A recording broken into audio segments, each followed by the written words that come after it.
Diane in Denmark here, It is Wednesday, and I hope you can see me all right. It's always a problem for me, especially in the summer, well, also in the winter when it's so dark, but in the summer to find a space in the house where I can see you and you can see me. With glorious sunshine again here today. The kids are off on exam leave, I've mentioned that before, so I try and kind of film away from the rest of the family to give them some privacy. Anyway, I thought I would check in with you today, a couple of things, and let me just give Tweet and Sparky a few treats, because I don't know why, but as soon as I press that record button, they must sense that something is up, and then they want in on the action. Anyway, let me give them a few treats, and then hopefully we'll get a wee bit quiet. Right, okay. I think we're all right now. I wanted to check in with you a couple of things today. As I've mentioned the other day, I'm now on my summer schedule with videoing, so I probably only check in with you here Monday, Wednesday, Friday. But I'm always around on Instagram. You'll see me posting there. You know, if I've been doing my exercise, I'm still in the daily exercise, still running. And I post at the weekend, you know, if I've done my morning routine, shiny sink every evening. Anyway, two things I wanted to check in with you today. Yesterday was Plan and Play Day in Flylady Land, if you're following the Flylady system, you know, for your cleaning and organising stuff. And I've got my stuff planned. And, you know, I went through the diary, looked at what's coming up. We've got a lot coming up right now. For us, summer season is really, really busy. I mean, it's as busy as Christmas. And I got a couple of things checked off, like, you know, I go through my bank, not bank statements, but online. I check off any receipts, you know, I've taken out my handbag on a Friday, and then on a Tuesday, I kind of just reconcile things on the bank. Another thing was I had a couple of things to write down in my diary, a couple of dates of concerts, and I'm going for a mammography tomorrow. It's in Denmark, when you're over 50, you are called in for a mammography every second year. This is the first time it's happening for me. I'm 51, and as soon as you're 50, then they start calling you in. So I'm going for that tomorrow, and I was able to do the paperwork online. They send you the paperwork, and either you can print it out and write in hand and then hand it in when you go for your mammography, or you can do it all online. So I got that done, and I think it takes about 20 minutes. I've never been for a mammography before, but it's just down at our local hospital, and they reckon it takes about 20 minutes, and I think it's at 6 o'clock in the evening, because they just have the machine going, you know, the whole time. So anyway, that was my Plan and Play Day. And also today, if you're following the Flylady system, today is Anti-procrastination Day. So maybe if you didn't get round to planning stuff yesterday, maybe you want to do that today. Kind of look ahead, because I know at this time of year we can get overwhelmed with all the parties going on. You know, the end of year for, I don't know, scouts, football club, whatever it is. And a couple of things that I had kind of put off scheduling was a dentist appointment, and in my head I've been thinking, well, I don't have time to do it right now. I don't have kind of space in my head to go to the dentist. But what I'm going to do is I'm going to schedule it today, and I'm going to schedule it for when my daughter is away in Japan, you know, for 3 or 4 weeks in the summer. I'm going to do it then. So I don't need to wait to schedule it until I've got time to go, if you see what I mean. I'm going to schedule it. I don't have time to go right now, but I will schedule it today. So that's on my Anti-procrastination Day list. And you may have some outstanding things. Maybe you need to get your tax papers together. Maybe you need to change a light bulb. I'm sitting in the living room, you know where I am. There's the living room, and there's the piano behind me. So, you know, just any kind of small niggly task that you've been putting off, thinking, oh, it's going to take too much time, or I don't want to do it. You know, if you've got a case of the doing one, is set your timer just 5 minutes and get started on it. And often, you know, it's not that difficult. So anyway, the other thing I wanted to check in with you is because I'm going to be going to the library, and I always mention books, and I know we all love to hear what each other is reading, and I like seeing what you lot are reading. I follow a lot of you on Instagram, and I can see what you're up to. And I just wanted to mention, because people always ask me about, you know, what I've read and what I'm enjoying. So here we go. This is a basket that I keep. This is our library basket, and I've got a couple of other ones which are immediately going. Oh, now these are really. These are really heavy ones. This one was about Aarhus. That's where I went to the Northside Music Festival, and I finally got that video together where you can see me at the festival and Tame Impala, which was the highlight of my year so far. Anyway, and I've got some other books about Aarhus, and I got those in prep for me going to Aarhus. So I'm going to take those back to the library. So those are just straight back to the library. This is one that I finished just. Not last night, but the night before. It's Marco Vici. I've read one of his ones before, and I know I shouldn't compare him to Andrea Camilleri just because he's an Italian crime writer about, you know, an older detective. But it was okay. It wasn't fantastic. It's not got enough humour, and it's not got enough Italian food in it like the Inspector Montalbano mysteries. Those are fantastic. This one is Inspector Bordelli, and I'm not going to look out any of his other books. Now, I've told you before, I like all my books from the library. I'm not the type that buys books. But my husband, on the other hand, my husband loves his books, so does my daughter, and they like to kind of have them. That's their passion. You know, I've mentioned this before, my passion is music. My husband likes a lot of the same music I do, but he's not got the same passion for music that I have. His passion is books. And I'll show you, a box of books arrived for him yesterday. Let me just show you what he got. Right, here we are in the dining room, and you'll see it's all back to normal after the close-up party the other day.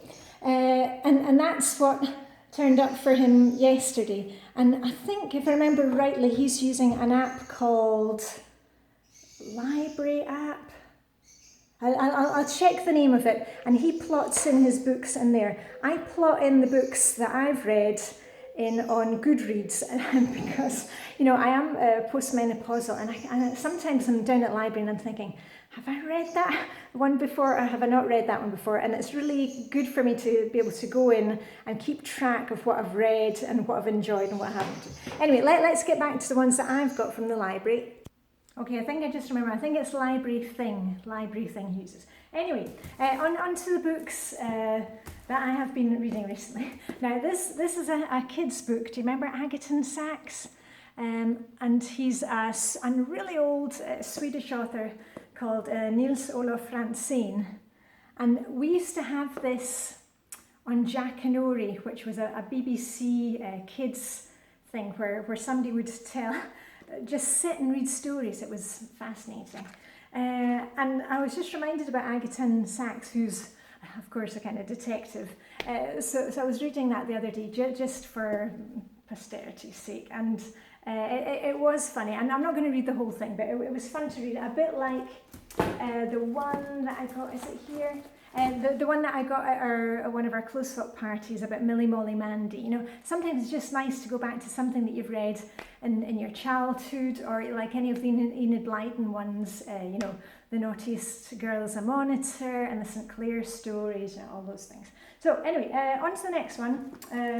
I showed you this the other week. This is a Danish book about how to fold toilet paper, well, I mean, what am I going to say about that? It's a book for somebody who has everything and too much time on their hands and spends too much time sitting on the toilet. And they're ranked in difficulty of how easy it is to fold. I mean, honestly, who's got time to fold toilet paper? Anyway, that'll be going back to the library. But apparently this man, he's got a whole lot of series of weird books.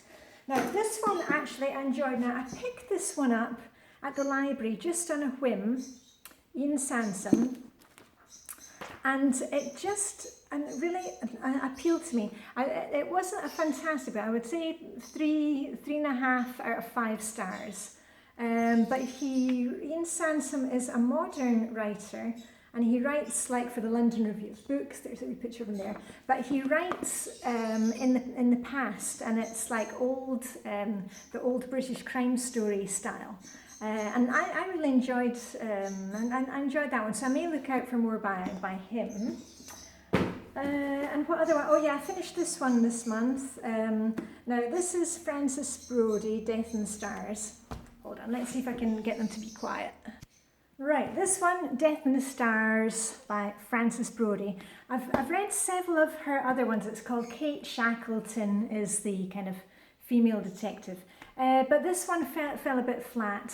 And I don't think I'm going to bother reading more of hers again. There's just, again, that there's not enough happening.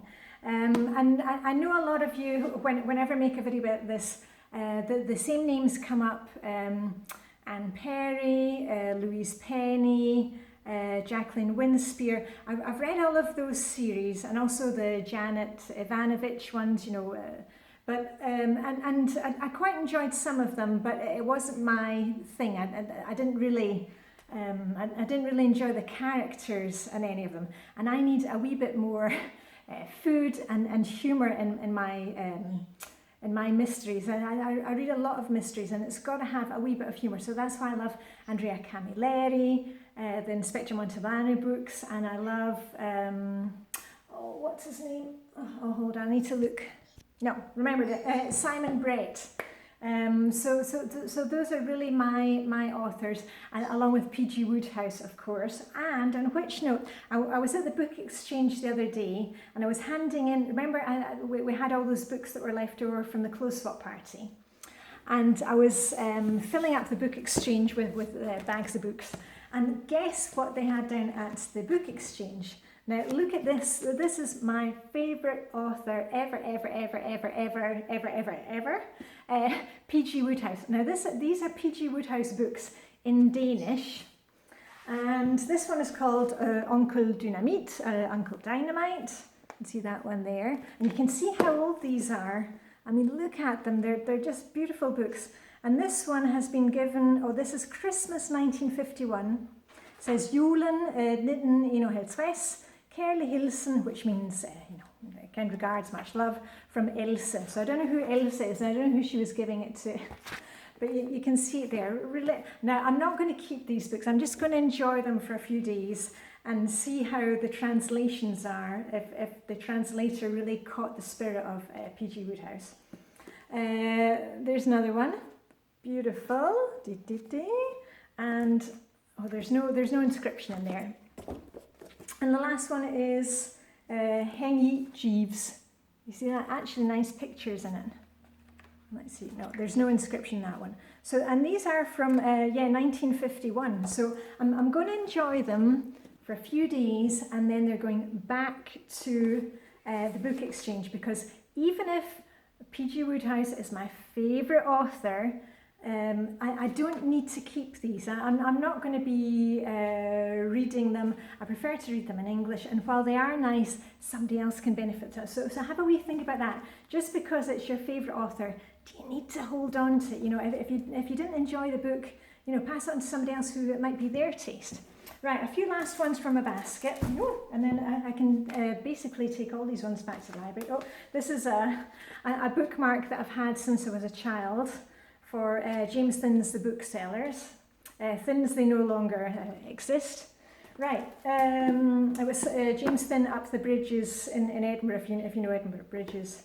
We used to go there, and when I won prizes at school, you would get a book token, and you would be able to go and choose books. That was fantastic. Right, this one I mentioned it to you in a video. I think I was cleaning at the time.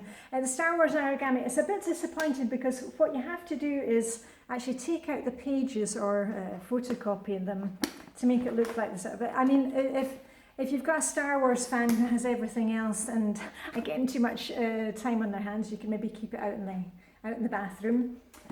So that's going back to the library. And I had a few magazines in here. Just take them out. Just teach you a wee bit more Danish. Alt om haven, that means everything about the garden. Haven actually means the garden in Danish. En have means a garden, and the garden is haven, so like a haven, you know, a nice relaxing place to be. So there's the gardening magazine. And I'm not too into gardening magazines, but I took it because it's always nice to have a wee leaf through, and it's quite hygge. And of course it's all, and the Danes, they love English style gardens. I actually like the Danish style gardens, and I'm not worried about having like bits of moss in the lawn. You know, I'm not that kind that's out with my manicure scissors, and you know, I like a bit more kind of natural looking lawn. Okay, and this was the Simple Things. I know a lot of you, I think in Britain, get this magazine. And again, it's a nice hygge thing to look through. Some nice, easy ideas for food. And then there's a kind of focus every month on, you know, whatever, like this one is the sea. So, you know, I love the sea, that's one. So I'm going to hang on to this for a wee while longer. This one can go back.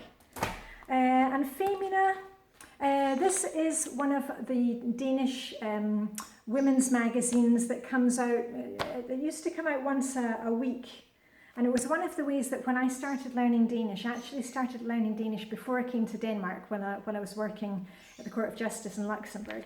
I used to buy Danish magazines and read them because, you know, they're full of recipes, you know, things like this is, you know, clothes, so you can learn all the words for, you know, a top or a pair of trousers, which are called bukser. I'm wearing my gulos bukser again today, which are called carrot trousers. So there you are, a vegetable and some clothes. But I never buy these kind of magazines anymore. I mean, it's just the same old every week. And as I say, you know, I can borrow them from the library. You've always got some kind of makeover, and the person's always wearing too much black, and then they give them a wee bit more colour. Yeah. So anyway, so those are quite interesting. And then the last one is also one that I just picked up, which is called Bage og Sulte. Bage means to bake, and Sulte means to... Oh, I've just suddenly forgotten the word. I don't know what it is with me today. I think it's the full moon. I'm losing on my words today. Sulte is to, you know, like make jam and chutney and pickle, all those kind of things. So that's how it's Sulte.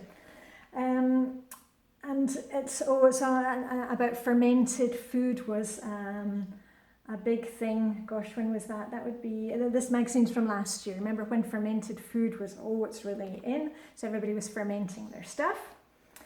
And it's basically just it's baking recipes and pancakes and waffles, but not the kind of thing, you know, I'm not into really making my own jam. The only thing that I do make is when we have a fantastic cherry tree, and when we get tons of cherries in the summer, quite often I take the cherries, cook them down with a lot of sugar, and just use them as a cherry sauce or make them into a wee jam.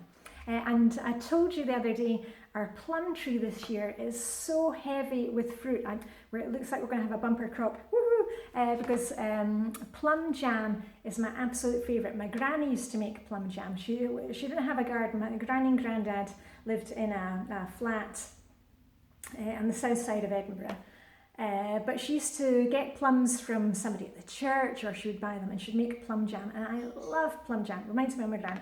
Anyway, this one is also going back to the library, and I haven't quite decided what I'm going to start reading next. I was going to start reading something last night, but I was just kind of I got too tired, and I started watching something on the TV, The Coroner. I don't know if you've seen that one, about this woman who lives down in the south of England in this kind of seaside town, and she's always got nice outfits.